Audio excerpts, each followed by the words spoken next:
used a grid method for my portrait work, but I decided to go with my freehand.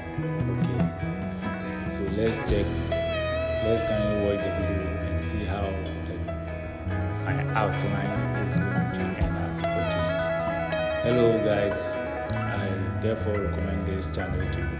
If you have not subscribed to the channel, kindly subscribe to the channel and be part of the family, because we have a lot of portrait work coming which will be posted out here to guide you to learn how to draw.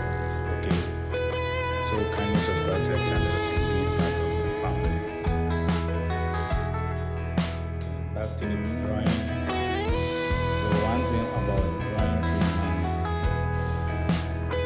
is, see, for this kind of drawing you don't have any lines to guide you bring out the exact image. Okay, so one thing you have to do is you have to be alert and smart.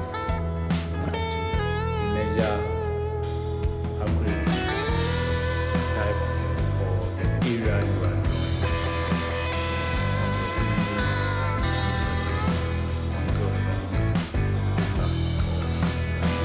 so you need to be smart, alert all the time. And one thing also, you need to be consistent in drawing, okay, so that anytime you be fast in everything. Okay, so as I was doing, I've been practicing all the time.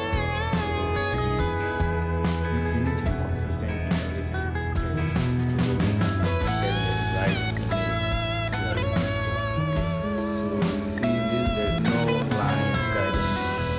So you need to be smart enough where the eye is being positioned, where the nose is being positioned, where the mouth is being the ear. You see, all of this you need to calculate or measure, so you can put exactly from the image to the drawing sheet. Okay, so all these things you need to take into consideration in order to guide you upon perfect image, perfect portrait work. Okay, so I think everything is about consistency. And if you're a beginner and you really wish to draw, you need to practice every day to acquire the skills. Acquiring freehand drawing is the best way for you to start as a beginner. So after you have the skills for drawing freehandly, then you can also move on to go for these methods. We have grade method and also the loop method. They are all lines to guide you to get a right portrait, okay, or a real or a hyper-realistic image, okay.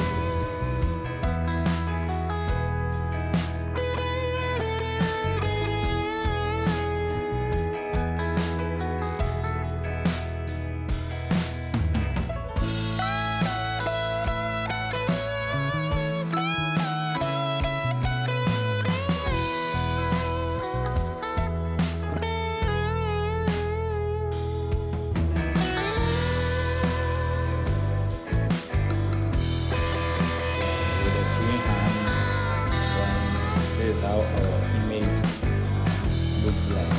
And now we go to the image. So now we are left with a shading. So now we're about to shade, blend, highlight, and shadow. Okay, so we can get our realistic image or portrait. Okay, yeah. So now we are done with it. Drawing the outlines or bringing out the outlines. We are left with shading to get our beautiful portrait. Right? So I'll tell you, if you have not subscribed to the channel, kindly subscribe to the